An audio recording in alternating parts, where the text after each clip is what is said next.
से हो जाएगी। सबसे पहले मैडम आपसे हमारा निवेदन है कि जो आपके पटवारी महोदय हैं सब जगह सर्वे कर रहे हैं, वो सर्वे गलत कर रहे हैं। वो 4x4 का एक खेत का टुकड़ा काट के उससे एवरेज निकालते हैं। 4x4 में फसल नहीं होती, 1 बीघा 2 बीघा 5 बीघा 10 बीघा, और जो खेत पूरी तरीके से नष्ट हो गए हैं, जब वो लोग खेत बता रहे हैं, बोल रहे हैं कि पूरी तरीके से नष्ट हो गए, फसल उगी नहीं सकती, वहां उगी नहीं है, उन पे भी आपके पटवारी महोदय बोल रहे हैं कि ऊपर से निर्देश है कि 70% से ज्यादा नुकसान नहीं लिख सकते हैं। तो ये कहाँ का न्याय है मैडम? आप इसको उनको निर्देश दें कि जो 100% नुकसान हो रहा है तो 100% लिखें, 70% कैसे लिख रहे हैं? और पहली बात, आप खुद एक बार सर्वे करके आइए जहाँ जहाँ खेतों में नुकसान हुआ है। सर्वे की आवश्यकता नहीं है, हमारी मांग ही है कि बिना सर्वे के लोगों को मुआवजा दिया जाए। मुआवजा हम सरकार से मांग रहे हैं, बीमा कंपनी अलग है, हमने जो प्रीमियम कराई है, बीमा दिया है, उसकी जो हमको राशि मिलेगी वो अलग है। हम सरकार से मुआवजा मांग रहे हैं कि हमारी आर्थिक स्थिति खराब है, हम पूरी तरीके से फसलें हमारी बर्बाद हो चुकी है, हमारा लालन पोषण करने और अगली फसल उगाने के लिए हमारे पास पैसा नहीं है, तो सरकार हमको मुआवजा दे। मुआवजा अलग है और बीमा कंपनी से बीमा अलग लेंगे। तो आप ये हमारी बात पहुंचाए कि हमको मुआवजा अलग से चाहिए, अलग से चाहिए तो मुआवजा।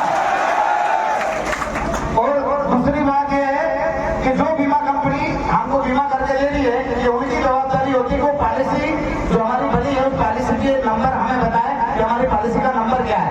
जबकि आपके जो पटवारी लोग आ रहे हैं, जो सर्वे में मांग रहे हैं आप बीमा पॉलिसी का नंबर दो, तो हमारे किसानों को बैंक में जाना पड़ रहा है। बैंक में जाने के बाद पूछना पड़ रहा है कि हमारी प्रीमियम कौन से बैंक ने हमारा बीमा किया है, क्योंकि हमें बिना बताए हमारा बीमा कर दिया जाता है। बैंक से कर दिया जाता है कि नहीं कर दिया जाता है? किसी आदमी के पास अपना पॉलिसी नंबर है क्या? तो मैडम किसी भी व्यक्ति को अंधकार में रखकर कोई भी बीमा कंपनी पॉलिसी नहीं कर सकती। इसके हिसाब से उनके ऊपर फ्रॉड का केस होना चाहिए कि हमारी प्रीमियम हमसे बिना पूछे हमारे खाते से काटी जा रही है। बीमा कंपनी को कोई अधिकार नहीं है कि हमें नियम कानून बताए बगैर हमारा बीमा कर सके। यदि बीमा करना है तो हमको बता दे कि पीला मोजक जैसी बीमारी और जितनी भी बड़ी बीमारियां है वो आपके बीमा में रिस्क कवर में नहीं है, तो हम उनसे बीमा कराते ही नहीं। अब जाके जब हमारी प्रीमियम हजारों सालों से काटता आ रहा है, जब से देश आजाद हुआ है तब से बीमा किसी ने करवाया क्या? जाके डायरेक्ट बैंक काट लेती है ना।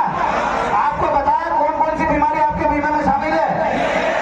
तो मैडम बिना बताए वो हमसे पैसा वसूल रहे हैं, और जब हम हमारे बीमे की बात करते हैं तो बोलते हैं कि ये बीमारी आपकी इसमें नहीं है। तो मैडम हमने बीमा कराया है तो हमको हमारे बीमे के अनुसार जो हम इतने सालों से पैसे जमा कर रहे हैं तो हमको हमारा हक मिलना चाहिए। और ये आपका अधिकार है, आपके हाथ में है कि आप बीमा